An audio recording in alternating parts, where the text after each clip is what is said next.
अस्सलाम वालेकुम। Class first year physics का बेटा हमारे पास आज टॉपिक है effect on speed of sound in air.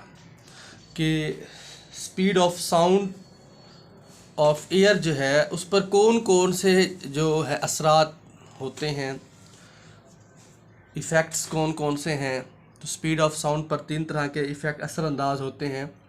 पहला इफ़ेक्ट होता है प्रेशर, दूसरा होती है डेंसिटी और तीसरा होता है टेम्परेचर। मतलब इन तीनों के तब्दील होने से स्पीड ऑफ साउंड भी तब्दील हो जाती है। कम ज़्यादा होने से स्पीड ऑफ साउंड पर काफ़ी ज़्यादा जो है वो असर पड़ता है। तो सबसे पहला हमारे पास इफ़ेक्ट ऑफ प्रेशर है।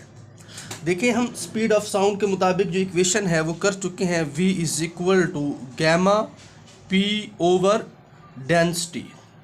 ये हमारे पास जो इक्वेशन है ये क्या शो करती है कि हमारे पास जो प्रेशर है always directly proportional to the density of the gas और एयर मॉलिक्यूल्स। प्रेशर और डेंसिटी दोनों एक दूसरे के डायरेक्टली प्रोपोर्शनल। प्रेशर को बढ़ाओगे डेंसिटी जो है वो बढ़ जाएगी। क्या मतलब, जब प्रेशर बढ़ा रहे होते हैं तो वॉल्यूम कम हो रहा होता है, गैस के मॉलिक्यूल करीब करीब हो रहे होते हैं और डेंसिटी बढ़ जाती है। मीन प्रेशर बढ़ाने से जो डेंसिटी है वो बढ़ जाती है, प्रेशर कम करने से डेंसिटी कम होती है। लेकिन उस सूरत में होगा क्या, उस सूरत में जो स्पीड ऑफ साउंड होगी, जो स्पीड ऑफ साउंड होगी वो सेम रहेगी, मतलब कांस्टेंट रहेगी। प्रेशर बढ़ेगा डेंसिटी बढ़ेगी, प्रेशर कम होगा डेंसिटी कम होगी, लेकिन जो स्पीड ऑफ साउंड है वो सेम रहेगी, या दूसरे अल्फाज में हम कह सकते हैं वो कांस्टेंट रहेगी। ठीक है, तो स्पीड ऑफ जो साउंड है वो सेम होने की वजह से इसका जो है वो प्रेशर और डेंसिटी दोनों एक दूसरे के डायरेक्टली प्रोपोर्शनल होते हैं। उसके बाद दूसरा जो इफ़ेक्ट है वो है इफ़ेक्ट ऑफ डेंसिटी। डेंसिटी पर इसका क्या असर होता है जी।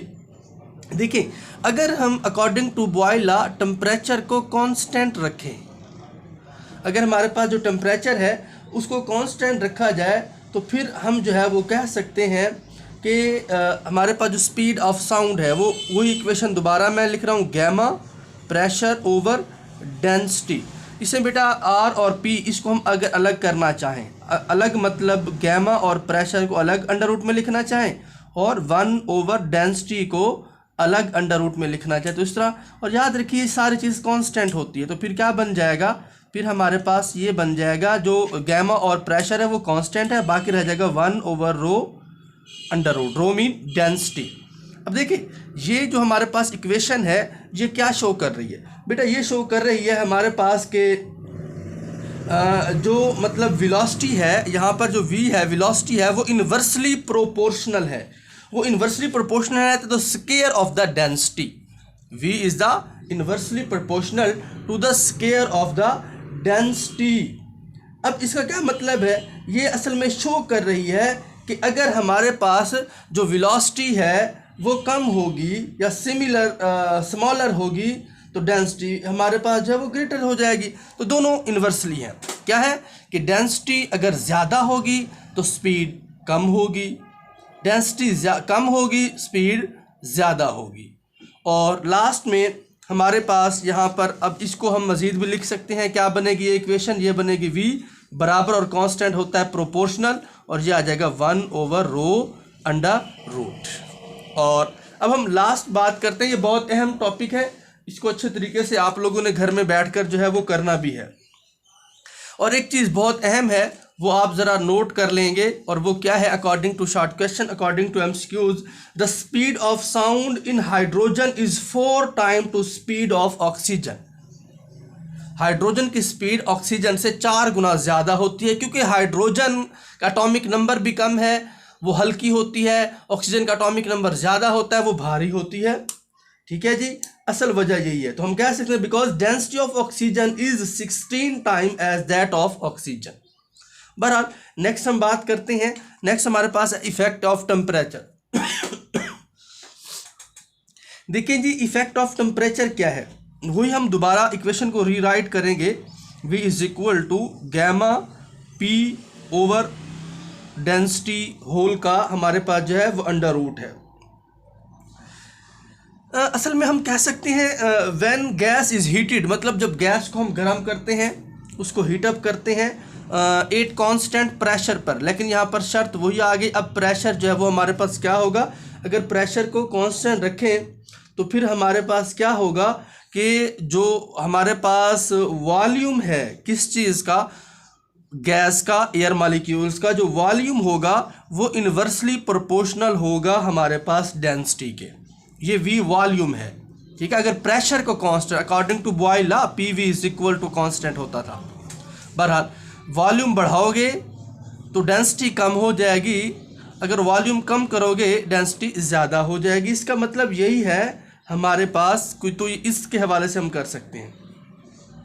तो हम जो है वो स्पीड ऑफ साउंड को इंक्रीज़ करना चाहते हैं। जब स्पीड ऑफ साउंड उस वक्त इंक्रीज़ होगी जब टेम्परेचर इंक्रीज़ होगा। अगर टेम्परेचर इंक्रीज़ होगा स्पीड ऑफ साउंड इंक्रीज़ होगी, टेम्परेचर कम होगा स्पीड ऑफ साउंड भी कम हो जाएगी। तो यहाँ पर कुछ इक्वेशन फॉर्म के अंदर हम लेंगे, एक लेते हैं वी नॉट। ये वी नॉट लिखने का टाइम नहीं है, किसको शो करता है, ये असल में speed of sound 80 degree centigrade. V naught का मतलब है स्पीड ऑफ साउंड 80 डिग्री, और एक होता है V T speed of sound 80 degree centigrade. Time मतलब अगर टी लिया जाए, और इस तरह हमारे पास रो डेंसिटी है, डेंसिटी मतलब रो का अगर नॉट हो तो इसको हम क्या कहेंगे, इसको हम कहेंगे density of gas 80 degree centigrade, density of gas. और अगर रो टी हो तो इसको हम क्या कहेंगे, density of gas 80 degree centigrade. तो इस तरह हम इसको जो है वो लिख सकते हैं। बहरहाल इसी इक्वेशन को हम बुनियाद ठहराएंगे और इसको आगे हम करना चाहेंगे। और कैसे, देखें, एक दफ़ा वी नॉट की मदद से और एक दफ़ा वी टी। जब ये नॉट होगा तो रो भी नॉट हो जाएगा, जब जे टी होगा तो रो भी टी हो जाएगा। अब यहाँ पर हम इसको करने जा रहे हैं, तो हमारे पास है v is equal to gamma P over density. पहले जो है हम करना चाह रहे हैं इसको नॉट की मदद से, तो ये हो जाएगा V naught is equal to rho P over rho naught का अंडर रूट। इसको हम इक्वेशन 1 कह लें, फिर टी की मदद से करेंगे तो ये क्या हो जाएगा, gamma P over rho T का अंडर रूट हो जाएगा। ये दो हमारे पास इक्वेशन है।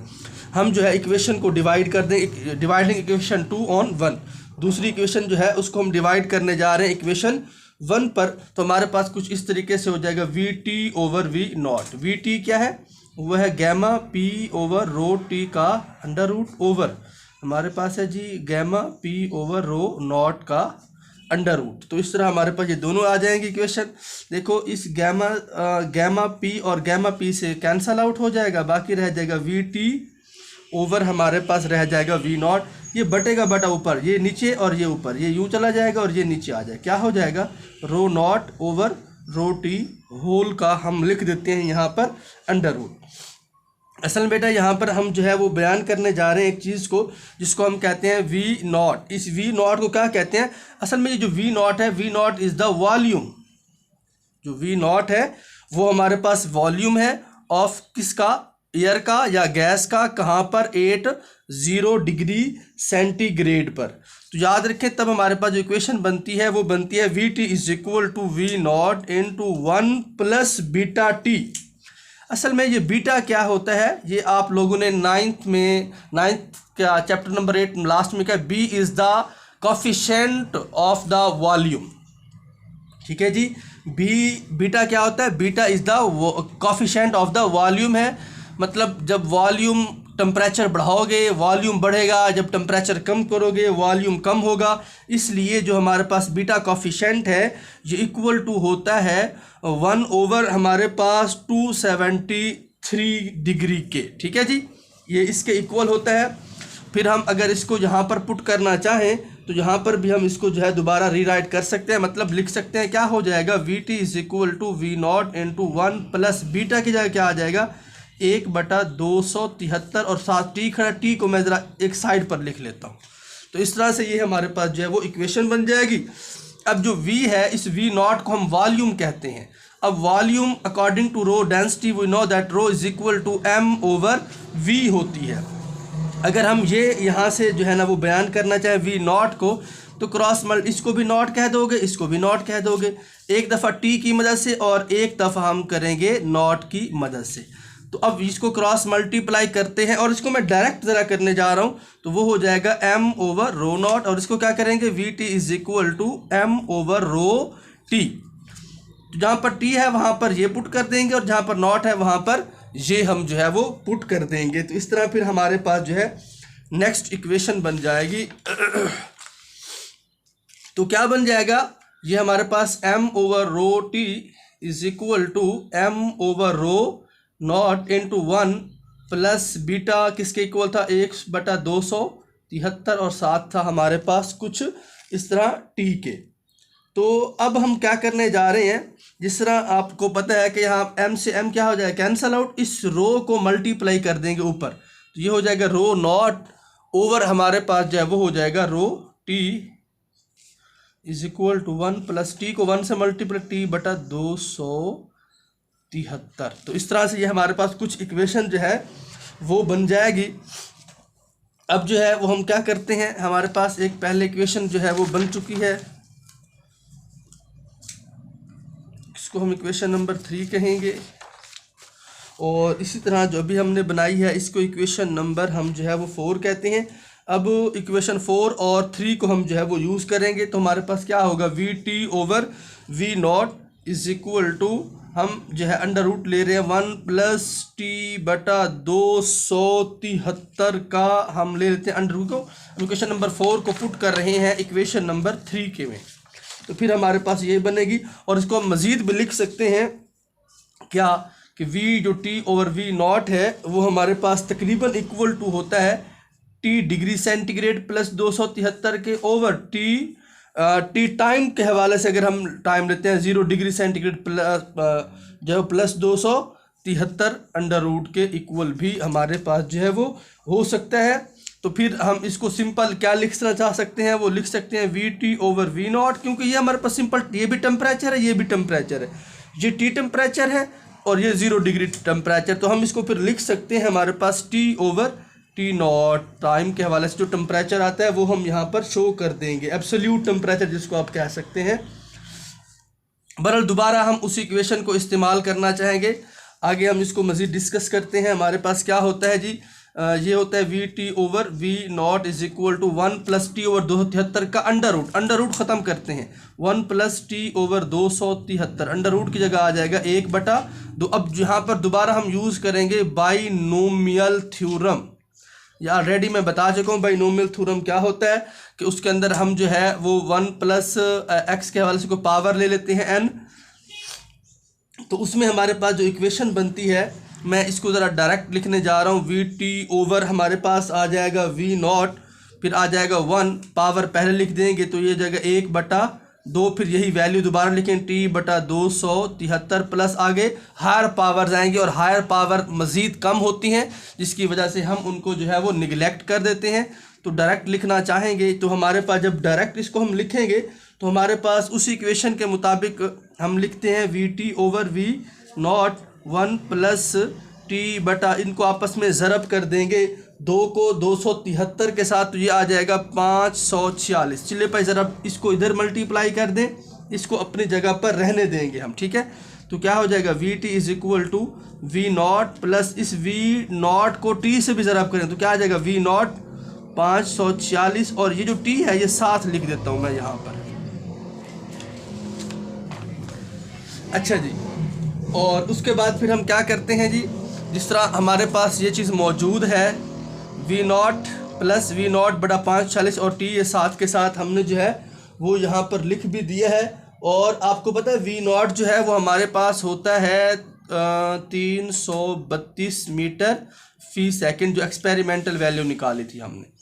तो ये आ जाएगा V T is equal to, अगर हम इसको डायरेक्ट लिख दें ये आ जाएगा वी नॉट प्लस इस वी नॉट की जगह पर हम वो वैल्यू जो है वो हम पुट करना चाहेंगे तो क्या आ जाएगी 332 बटा 546, और ये साथ आ गया हमारे पास टी।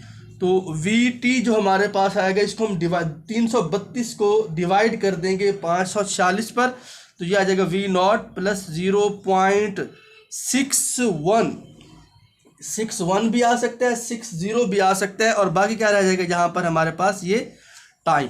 तो अक्सर ये क्वेश्चन भी आता है, prove that V T is equal to V naught plus 0.61 T.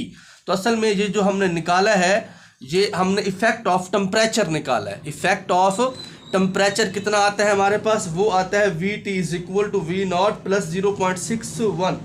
अब ये इक्वेशन शो क्या कर रही है, ये इक्वेशन शो कर दी है कि हमारे पास अगर 1 सेल्सियस डिग्री जो है वो टेम्परेचर को बढ़ाया जाए तो जो स्पीड ऑफ साउंड है वो भी इंक्रीज कर जाएगी, कितनी 0.61 टाइम तक इंक्रीज हो जाएगी, मतलब 0.61 मीटर फी सेकंड इंक्रीज होगी अगर हम 1 सेल्सियस केल्विन को बढ़ाते हैं।